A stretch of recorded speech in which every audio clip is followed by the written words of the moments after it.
గన్నవరం నియోజకవర్గంలో వైసీపీ మాజీ ఎమ్మెల్యే వల్లభనేని వంశీ ఆయన అనుయాయుల పేరిట జరిగిన అరాచకాలు అక్రమాలు అన్నీ ఇన్ని కావు.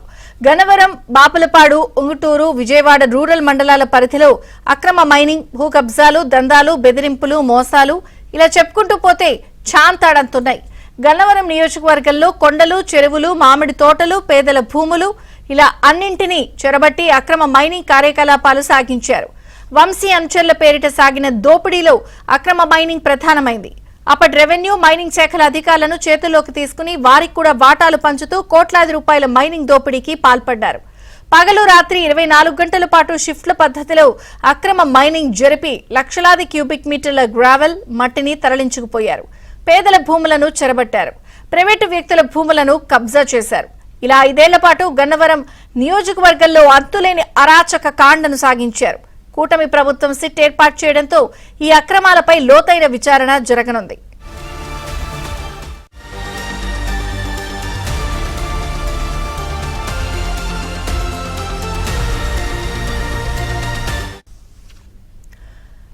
కొండపావులూరులోని సర్వే నెంబర్ 6లో పేదలకు ఇళ్ల పేరిట విజయవాడ నగరంలోని 5,000 మందికి ఇళ్ల పట్టాలను కేటాయించగా ఇందులో ఉన్న సూదిగట్టు, గదబాల గట్టు, గుర్రంగట్టు, పాతగట్టు 4 కొండలకు గుండు కొట్టి కోట్లాది రూపాయల గ్రావెల్ ను అక్రమంగా తరలించుకుపోయారు.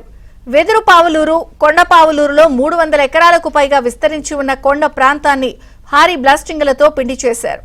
డ్రిల్లింగ్ మెషిన్లను తెప్పించి కొండకు 5-6 మీటర్ల లోతున రంధ్రాలు చేసి అందులో పేలుడు పదార్థాలు నింపి భారీ ఎత్తున బ్లాస్టింగ్ చేశారు.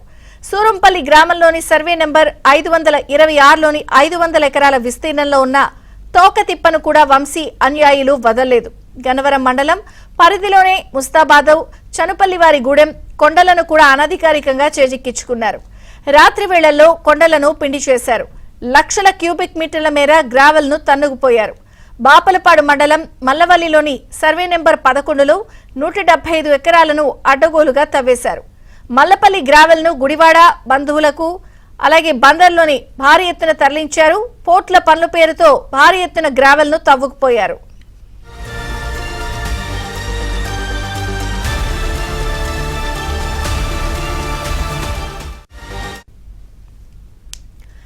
నియోజకవర్గంలోని 4 మండలాల పరిధిలో 80% పైగా చెరువుల్లో అడ్డగోలుగా తవ్వకాలు చేపట్టారు. కొండపావులూరులోని సర్వే నెంబర్ 144లోని ఎర్ర చెరువు, బాపులపాడు మండలంలోని బిళ్లనపల్లి, రేవనపల్లిలోని ఊర చెరువు, వేలేరులోని ఊర చెరువు, ఉంగుటూరులో ఏ సీతారామపురం చెరువు, బాపులపాడు మండలంలో కానుమోలులోని 12 ఎకరాల చెరువు, ఇతర అనేక కుంటలను 150 ఎకరాలకు పైగా తవ్వేశారు. 4 నియోజకవర్గాలలో మొత్తం 50 చెరువులకు పైగా వంశీ అనుచరులు అక్రమ తవ్వకాలు జరిపారు. పోలవరం కాలువపై 2 వైపులా గట్లపై కొండల్లా ఉన్న మట్టిని కూడా జగనన్న కాలనీల మెరక పేరుతో కొలగొట్టేశారు. వంశీ ఆయన అనుచరులు నియోజకవర్గంలో ఎంతో మందిని వేధించారు. తన గెలుపుకు కృషి చేసిన టీడీపీ నాయకులను తనతో పాటు వైసీపీలో చేరాలని వంశీ అల్టిమేటం జారీ చేశారు. బాపులపాడు మండలంలోని నాయకులు అడ్డం తిరగడంతో వారి ఆస్తులను ధ్వంసం చేసేందుకు అధికారులతో కలిసి భయోత్పాతం సృష్టించారు. తిప్పనగుంటకు చెందిన పిఎస్సిఎస్ మాజీ అధ్యక్షుడు మాదాల శ్రీనివాసరావు ఎరువుల దుకాణాన్ని అర్ధరాత్రి నేలమట్టం చేయించారు.